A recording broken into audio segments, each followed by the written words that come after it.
The need for fulfillment is a palliative for an undiscovered self. How's that? How's that for starting the video? That's one hell of an introduction, eh? But for real though, like real talk. Let's get serious for a minute. The need to seek something to complete you, or fulfill you, or give you something you otherwise don't have, is akin to drinking your pain away, or using substances to avoid facing that pain. I mean, at the end of the day,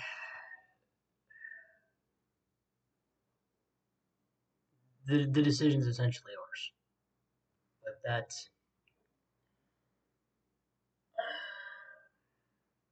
a lot of people would celebrate that, like freedom. You know what I mean? Everybody always gets their opinions and not about free will, but again, you're arguing semantics at this point. Are you living your life? Do you know who you are? Because that's what I'm about. That's what I actually care about. That's stuff that actually means something to me. Okay, because you could be a success in everybody else's eyes and a failure in your own. And if that's the case, you're still a failure because you're a failure in your eyes. And why are you a failure in your eyes? I believe my theory, if you will, is because you didn't live up to the person that you knew you could be. You didn't fulfill um, what you needed to fulfill for yourself, and all of that essentially boils down to living authentically from your own self, for being actually who you are. That's why this need for fulfillment is like the ultimate cope. In an age of cope, this is like the ultimate cope. I could talk about some other copes, but we'd be here for a long time, and I got stuff to do today, and I'm sure you do as well, so I'm not going to do all that. That's a big cope, though, especially because you could spend your entire life just going from one thing to the next, shiny thing, shiny thing, shiny thing, another person, another person, another person, new place, new place, new place, new job, new job, new job, hoping that it would fulfill you, and you're just going to be disappointed every single step of the way. Be initially excited, have some jubilation, and then the shine will wear off, the honeymoon phase ends, and since you expected that to sustain you, you're probably just going to check out or leave because something that was never meant to sustain you, right, cannot sustain you. That's not how that works. The math don't math. The math ain't math.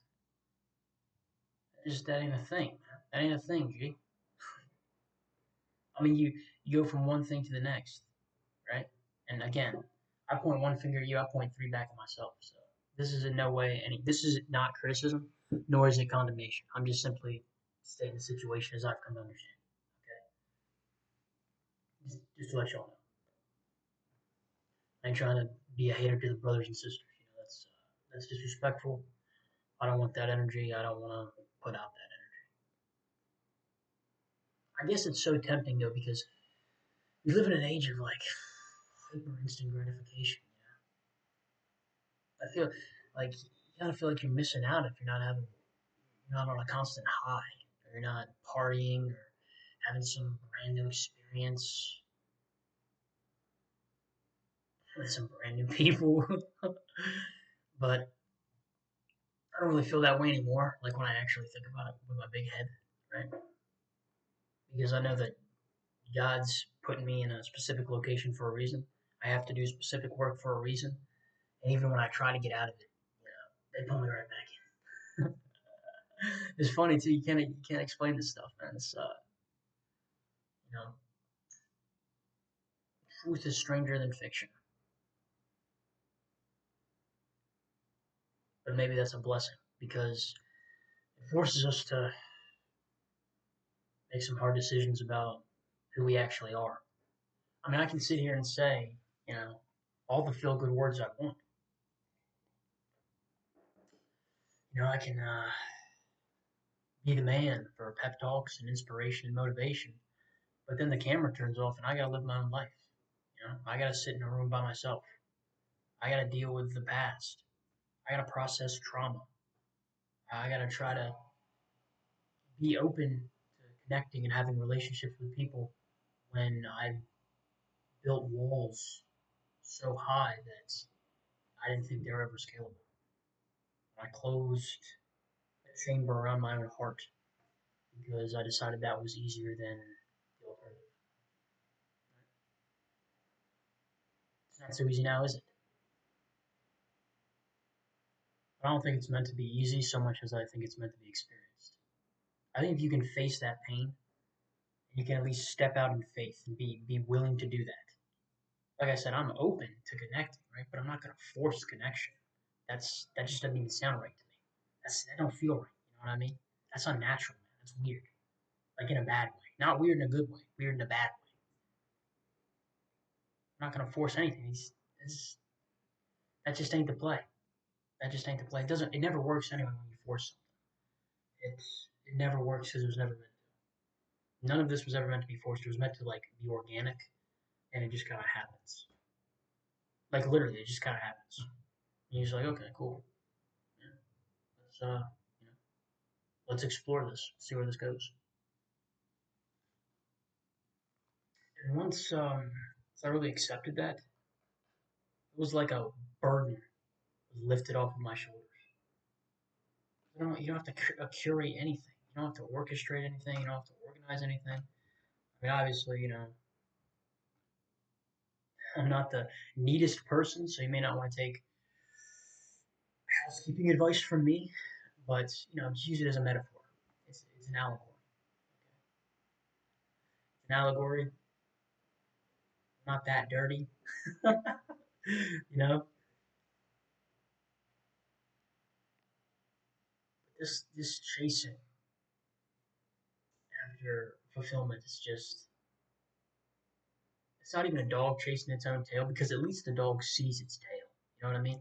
Like the dog sees its tail, it goes round and round and round and round and round. It at least has the target in sight. When we live for this like illusory fulfillment, we don't even have a target in sight. We're just like buckshot. It's just like going everywhere. And we're just like, okay, well, this doesn't work. I'll go over here. Okay, this doesn't work. I guess I'll go over here. And that didn't work. I guess I'm back to square one. It's just like you feel all this unnecessary resistance because you're not living a way that is authentic to you. That's why you feel that resistance. It's like God telling you, "Yo, come back to center." Nope, come back to center. I try to go over here, God brings me back over here. I try to go over here, God brings me back over here. I try to go back, God brings me back up here.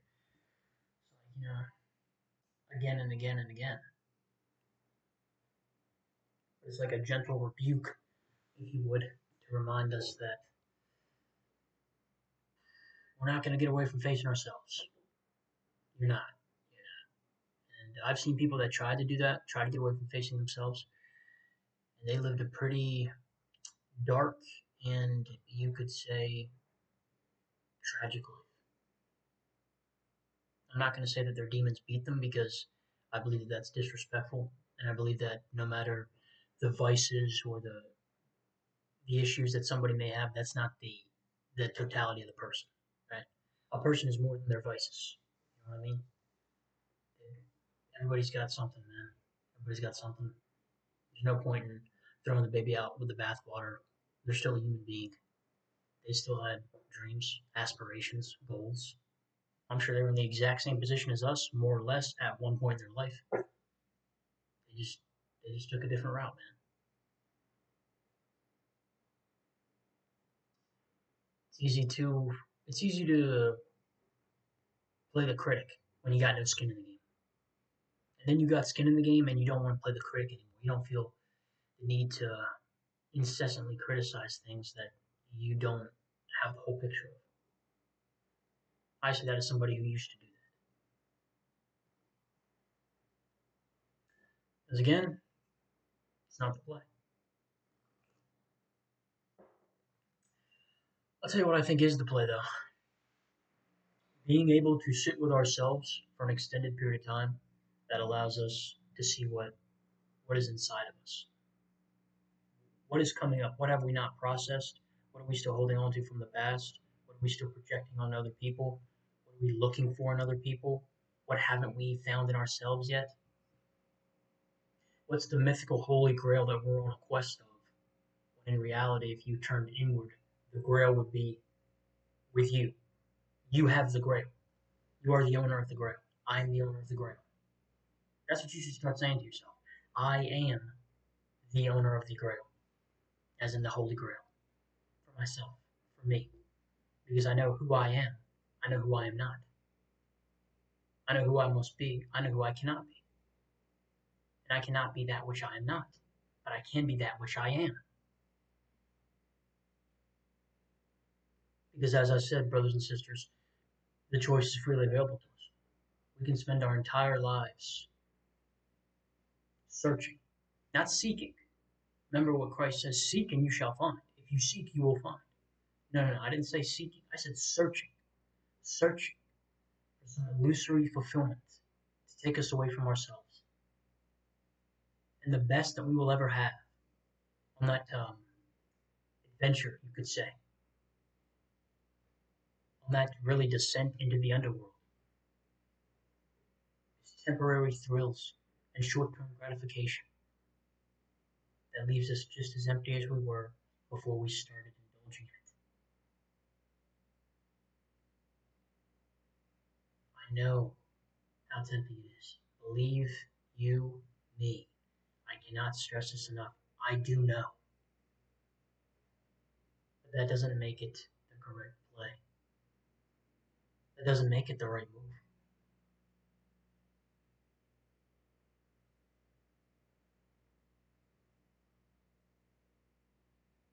Ultimately, only you can decide what's truly right for your life. I know that. But there will always be moments after all the people have left, after all the lights are off, after all the party's over, after everything is done and concluded, you will be alone by yourself in a quiet space.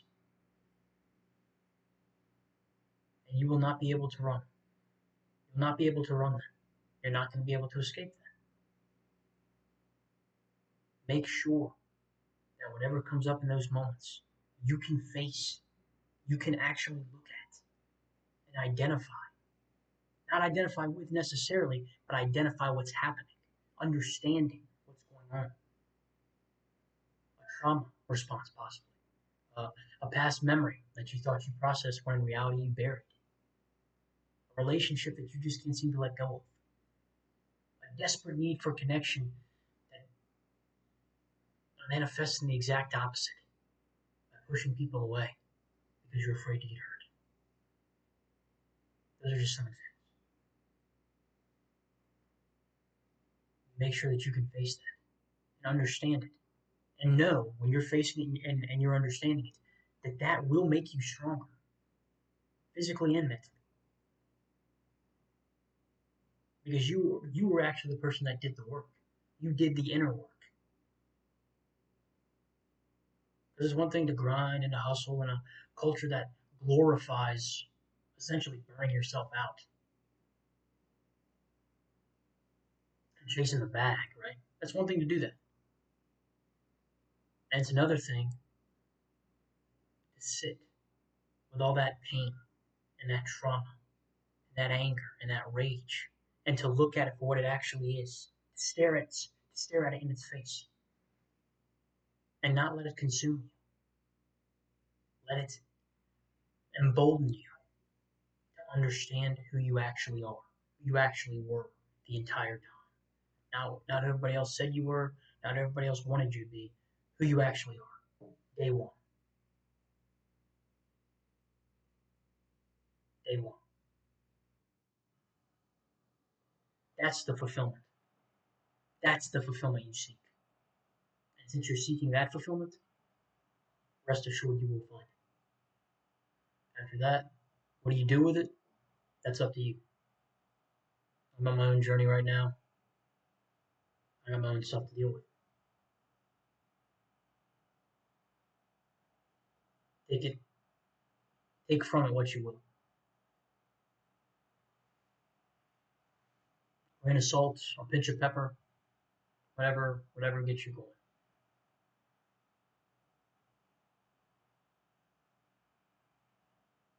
Inward. Look inward and see what you find. I assure you, I assure every single one of you, you will find something. Make sure you approach that with understanding. God bless each and every one of you. Thank you for watching. Blessings to you and yours. And as always, of course, remember who it is that you are. Never apologize